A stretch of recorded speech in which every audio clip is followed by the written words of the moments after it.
দুঃখ করো না। জীবনে দুঃখ আসবেই। জীবনের এই দুঃখই আমাদের গড়ে তোলে, আমাদের শক্তি ও সহ্যশক্তির পরীক্ষা নেয়। ভগবান শিব নিজেই এক মহাত্যাগের প্রতীক। তিনি গঙ্গাকে নিজের জটায় ধারণ করেছেন, হালাহল বিষ পান করেছেন, শ্মশানে বাস করেন, অথচ তিনি আশুতোষ, সহজেই তুষ্ট হন। তাঁর জীবনী বলে, দুঃখ হল আত্মার পরিশুদ্ধি। এই দুঃখেই খুঁজে নিতে হবে ঈশ্বরের ইচ্ছা। ধৈর্য ধরো। ধৈর্য হল শিবভক্তের শ্রেষ্ঠ অস্ত্র। ঠিক যেমন পার্বতী দেবী যুগ যুগ ধরে তপস্যা করেছিলেন মহাদেবকে পাওয়ার জন্য, তেমনি আমাদেরও ধৈর্য ধরে থাকতে হবে জীবনের পরীক্ষায়। ধৈর্য মানেই নীরবতা নয়, ধৈর্য মানে নিজেকে ঈশ্বরে সমর্পণ করে প্রতীক্ষা করা সঠিক সময়ের। যে ব্যক্তি ধৈর্য ধারণ করে, ঈশ্বর তার হৃদয়ে অধিষ্ঠান করেন। আমি তোমার সাথে আছি। এই বাক্যে লুকিয়ে আছে অদ্ভুত শক্তি। মনে রেখো, শিব কখনো কাউকে একা ফেলেন না। তিনি সেই যোগেশ্বর, যিনি নির্জনে থেকেও ভক্তের হৃদয়ে বিরাজ করেন। যখন চারদিক অন্ধকার, যখন কাছের মানুষগুলো দূরে সরে যায়, তখনও ভগবান শিব নীরবে দাঁড়িয়ে থাকেন তোমার পাশে। একটি শিবানুগ অনুভূতি। যখন জীবন থমকে যায়, যখন আশা হারিয়ে যায়, যখন চোখের জলে পথ ঝাপসা হয়, তখন মনে রেখো, কাঁধে ত্রিশূল, কণ্ঠে নীল এক মহাদেব দাঁড়িয়ে আছেন। শুধু বলো, ওম নমঃ শিবায়। দেখবে, অন্ধকারও পথ দেখাবে আলোয়। তোমার জীবনে যতই কষ্ট আসুক, ভয় করো না। এই দুঃখের সময় মহাদেব তোমার সবচেয়ে কাছে থাকেন। ধৈর্য ধরো, নীরব থেকো না, ভক্তিভরে ডাকো তাঁকে। তিনি শিব, তিনি দয়ালু, তিনি সর্বশক্তিমান। তিনি তোমার হৃদয়ে আছেন এবং চুপি চুপি বলছেন, ভয় নেই, সন্তান। আমি আছি, সর্বক্ষণ তোমার সাথে। তুমি অনুভব করো, মহাদেব নিজেই যেন তোমার কানে বলছেন তাঁর আশ্বাসের কথা। মহাদেব, দুঃখের আঁধারে জ্যোতির দিশারি। ভগবান শিব, যিনি মহাদেব নামে পরিচিত, তিনি শুধুই একজন দেবতা নন। তিনি হলেন আদিশক্তি, বিশ্বব্রহ্মাণ্ডের চিরন্তন তপস্বী, নীলকণ্ঠ বিষপানকারী, মহাকাল, যিনি ধ্বংসের মাধ্যমে সৃষ্টি করেন এবং সৃষ্টি করে ধ্বংস করেন। তিনি সেই শিব, যিনি দুঃখীকে আশ্রয় দেন, যারা ভেঙে পড়ে তাদের ভরসা দেন, যাকে ডাকা যায় এক ফোঁটা চোখের জলে, একবার হৃদয় থেকে ওম নমঃ শিবায় বলে। তিনি অগণন নামে পরিচিত, ভোলেনাথ, করুণাময়, শঙ্কর, রুদ্র, আদিনাথ। আর তাঁর এই মহাবাক্য, দুঃখ করো না, ধৈর্য ধরো, আমি তোমার সাথে আছি, এ যেন গোটা ব্রহ্মাণ্ডের নির্ভরতার এক অলৌকিক আশ্বাস। দুঃখ করো না, কেন মহাদেব দুঃখ করতে নিষেধ করছেন? জীবনের পথে দুঃখ অনিবার্য। এই দুঃখই আমাদের শেখায় সহানুভূতি, ধৈর্য, ত্যাগ ও আত্মিক জ্ঞান। শিব নিজে দুঃখকে আলিঙ্গন করে জীবনের সত্যতা দেখিয়েছেন। তিনি গঙ্গাকে জটায় ধারণ করেছেন যাতে পৃথিবী ধ্বংস না হয়। তিনি হালাহল বিষ পান করেছেন যাতে দেবতা ও মানুষরা রক্ষা পান। তিনি শ্মশানে বাস করেন, যেখানে জীবনের সমাপ্তি ঘটে, কিন্তু নতুন জন্মের সূচনা হয়। অর্থাৎ, মহাদেব নিজেই দুঃখের প্রতীক হয়ে দুঃখকে স্নেহে ধারণ করেছেন। তাঁর জীবন আমাদের শিক্ষা দেয়, দুঃখ মানেই দণ্ড নয়, দুঃখ মানেই রূপান্তরের একটি অধ্যায়। সুতরাং তিনি বলেন, দুঃখ করো না, কারণ এই কষ্ট তোমাকে তৈরি করছে এমন এক শক্তির জন্য যা এখনো তুমি জানো না। ধৈর্য ধরো। ধৈর্য কিভাবে ভক্তের শ্রেষ্ঠ অস্ত্র। ধৈর্য মানেই শুধু চুপ থাকা নয়, ধৈর্য মানেই নিজের আত্মাকে মহাশক্তির হাতে সমর্পণ করে যাত্রা চালিয়ে যাওয়া। পার্বতী দেবী 10,000 বছর তপস্যা করেছিলেন মহাদেবকে পাওয়ার জন্য। শিব সেই ধৈর্যই দেখেছিলেন এবং পরম ভালোবাসা দিয়ে তাকে গ্রহণ করেছিলেন। ধৈর্য ছাড়া প্রেম অসম্পূর্ণ। আর ঈশ্বরের প্রেমে ধৈর্য না থাকলে তা পরীক্ষায় ফেল। মহাদেব বলেন, তোমার কষ্ট আজ সেরা ফল দেবে কাল। শুধু একটু অপেক্ষা করো, একটু আর ধৈর্য ধরো। আমি দেখছি, আমি শুনছি, আমি পরিকল্পনা করছি তোমার জন্য। ধৈর্যই আত্মবিশ্বাসের দরজা খুলে দেয়, যা ঈশ্বরের সাথে যোগ স্থাপন করে। আমি তোমার সাথে আছি, এই আশ্বাস কত গভীর ও শক্তিশালী। এই বাক্যটি শ্রবণ করলে মনে হয়, যেন গোটা সৃষ্টিকর্তা নিজের অস্তিত্ব নিয়ে আমাদের পাশে দাঁড়িয়েছেন। তুমি যেখানেই থাকো ভেঙে পড়ে কাঁদছ, নিঃসঙ্গ এক ঘরে বসে কষ্টে ডুবে আছো। সবাই যখন ছেড়ে চলে গেছে, মহাদেব তখনও পাশে। তিনি শোনা যায় না, কিন্তু অনুভব করা যায়। তিনি আকাশে নন, তোমার হৃদয়ে, তোমার নিঃশ্বাসে, তোমার কান্নায়, তোমার ধ্যানেই আছেন। আমি তোমার পাশেই দাঁড়িয়ে আছি, শুধু তুমি মুখ তুলে একবার ডাকো, ওম নমঃ শিবায়। তিনি যে আস্তুত, সহজেই তুষ্ট হন। তিনি টাকা চান না, ধূপদীপ চান না, মন্ত্র চান না, তিনি চান এক ফোঁটা বিশ্বাস, একটা নির্ভরতা। তুমি যদি শুধু মনে মনে বলো, মহাদেব আমি একা নই, তুমি আছো, তাঁর শক্তি ঝরে পড়বে তোমার সমস্ত চেতনার উপর। জীবন যখন অন্ধকারে, তখন এই বার্তাই আসার আলো।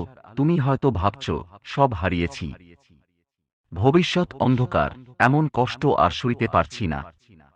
তখন মহাদেব বলেন, আমি আছি, তুই একা নোস, তোর দুঃখ আমিও অনুভব করছি, তুই চল, বাকিটা আমি দেখব। এই বার্তাটি সেই সব আত্মার জন্য যারা ভেঙে পড়েছে, যারা হাল ছেড়ে দিতে চায়, যারা ভেবে বসেছে ঈশ্বর নেই। তাদের জন্য মহাদেবের এই বার্তা, আমি তোমার সাথে আছি। এটাই জীবন ফিরে পাওয়ার শেষ কিন্তু সবচেয়ে শক্তিশালী আশ্বাস। শেষ কথা, এই বার্তা হল মহাদেবের আশীর্বাদ।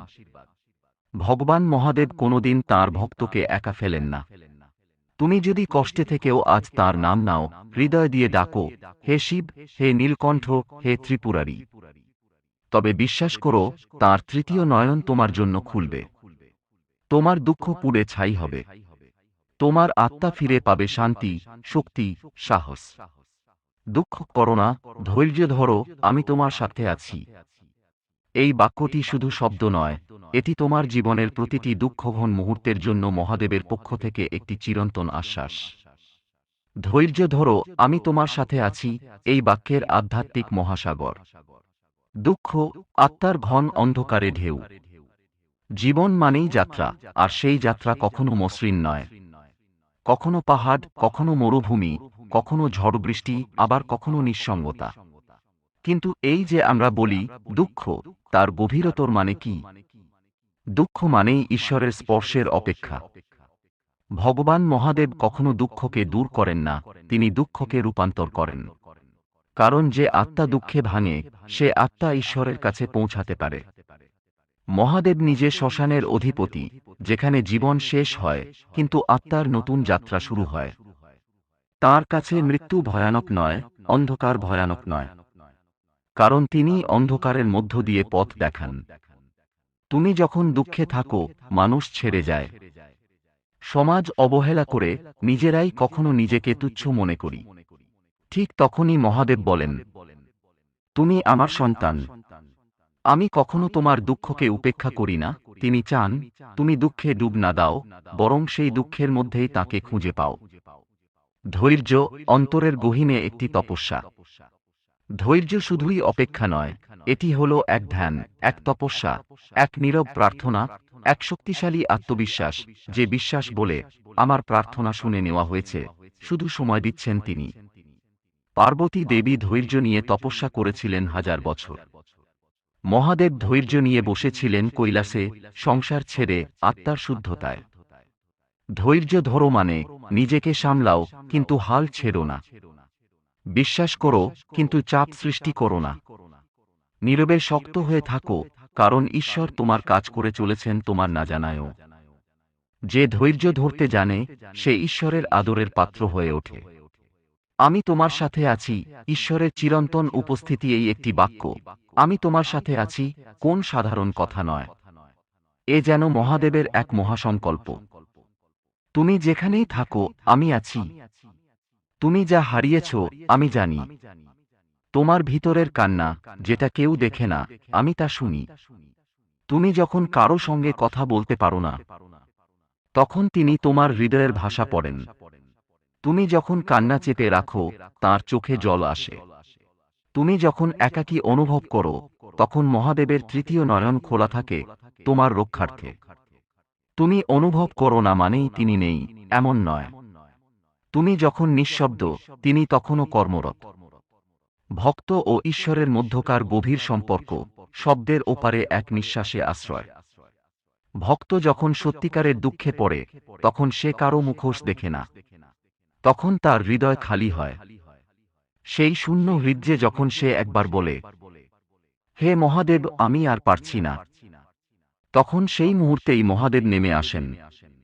এই সম্পর্কের মাঝে অর্থ নেই, বাহ্যিকতা নেই, সমাজের মাপকাঠি নেই, শুধু বিশ্বাস আছে। যে বিশ্বাস মহাদেবকে প্রিয়। আমি জানি তুমি আছো, এই বিশ্বাসই আমার ধৈর্য। জীবনের চূড়ান্ত বার্তা, তুমি একা নও। ভগবান শিব, যিনি আদিনাথ, যিনি প্রথম এবং শেষ, যিনি মহাকাল, তিনি তোমার সময়ের অতীত ও ভবিষ্যৎ দেখেন। তিনি জানেন তুমি কোথায় কাঁদছ, কেন ভেঙে পড়ছ, আর কোথায় তোমাকে তুলে ধরতে হবে। তিনি কখনো চিৎকারে সাড়া দেন না, তিনি সাড়া দেন ভক্তির নীরব আত্মসমর্পণে। তুমি যদি নিজেকে আজ সম্পূর্ণ ভেঙে ফেলা একটা মানুষ মনে করো, তবে শুনে রাখো, তোমাকে নতুনভাবে গড়ে তুলতেই ভেঙে দিচ্ছেন তিনি। তোমার পুরনো আমি কে শেষ করে দিচ্ছেন যাতে ঈশ্বরের আলোকিত তুমি সৃষ্টি হয়। এক শিবভক্তের অন্তর্নিহিত উপলব্ধি। শেষে যখন তুমি একা ঘরে বসে থাকবে, আকাশে তাকিয়ে থাকবে, কিংবা মাথা নিচু করে চুপ করে থাকবে, তখনও যেন মনে পড়ে যায় এই বার্তা, দুঃখ করো না, আমি তোমার দুঃখ জানি। ধৈর্য ধরো, আমি তোমার জন্য অপেক্ষা করছি। আমি তোমার সাথে আছি, আমি কখনো ছেড়ে যাই না। এটি মহাদেবের কণ্ঠস্বর, তোমার হৃদয়ে বাজতে থাকা অনন্ত মন্ত্র। দুঃখ হল আত্মার জাগরণ। জীবন যখন বারবার আঘাত করে, যখন নিজের ঘরের মানুষও বুঝতে পারে না তোমার কষ্ট, তখন সেই দুঃখ ভেতর থেকে প্রশ্ন তোলে, আমি কেন বেঁচে আছি? আমি কি একা? ঈশ্বর কি সত্যিই আছেন? এই প্রশ্নগুলোই হল ঈশ্বরের ডাক, কারণ তখনই ভগবান শিব বলেন, এখন আমি কথা বলবো, এখন তুই আমায় শুনবি। আমি এতদিন চুপ ছিলাম কারণ তুই আমাকে ডাকিসনি, আজ দুঃখে পড়ে তুই আমায় ডেকেছিস, আমি এখন তোকে আমার আসল রূপ দেখাবো। শিব নিজেও দুঃখের অধিপতি। তিনি নীলকণ্ঠ, বিষপানকারী, দুঃখকে নিজের শরীরে গ্রহণ করেছেন। তিনি শ্মশানে থাকেন, যেখানে মানুষ তার জীবনের শেষ দুঃখকে আলিঙ্গন করে। তিনি সন্ন্যাসী, সম্পূর্ণ নিঃস্ব, অর্থ, সম্মান, সমাজ তাঁকে ছুঁতে পারে না। তিনি তাণ্ডব করেন, কিন্তু সেই নৃত্য ধ্বংস নয়, সৃষ্টির প্রস্তুতি। তুমি যখন কাঁদো, মহাদেব তা দেখেন, কিন্তু তিনি তোমাকে বাঁচাতে আগে ভেতর থেকে তৈরি করেন। সেই প্রস্তুতির নামই দুঃখ। তাই তিনি বলেন, দুঃখ করো না, কারণ তুমি এখন শুধু নিজেকে হারিয়েছ, আমি তোমার ভিতরে নতুন তোমাকে জন্ম দেব। ধৈর্য ধরো, ধৈর্য শুধুই সহ্য নয়, এটি এক শক্তিশালী তপস্যা। ধৈর্য হল একমাত্র শক্তি যা দিয়ে ভক্ত ঈশ্বরকে জয় করতে পারে। ধৈর্য মানে তীব্র কষ্টের মধ্যেও মুখে শান্তি রাখা, চারদিক থেকে অবহেলা পাওয়ার পরও নিজের মধ্যে বিশ্বাস রাখা, পরিস্থিতি যতই অন্ধকার হোক, মনে বলা, সব ঠিক হবে, কারণ ঈশ্বর জানেন আমি কোথায়। মহাদেবের ধৈর্য। মহাদেব কৈলাসে নিঃসঙ্গ তপস্যায় বসে থাকেন যুগের পর যুগ। তিনি চুপ থাকেন, কিন্তু চুপ থেকে পুরো বিশ্ব নিয়ন্ত্রণ করেন।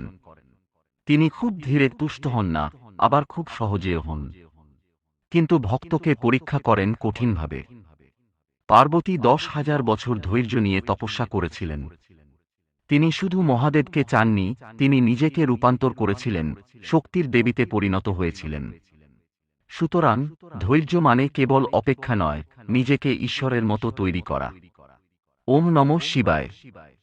বন্ধুরা, তথ্যটি ভালো লাগলে কমেন্টে হর হর মহাদেব লিখে চ্যানেলটি সাবস্ক্রাইব করে পাশে থাকার অনুরোধ রইল। ধন্যবাদ।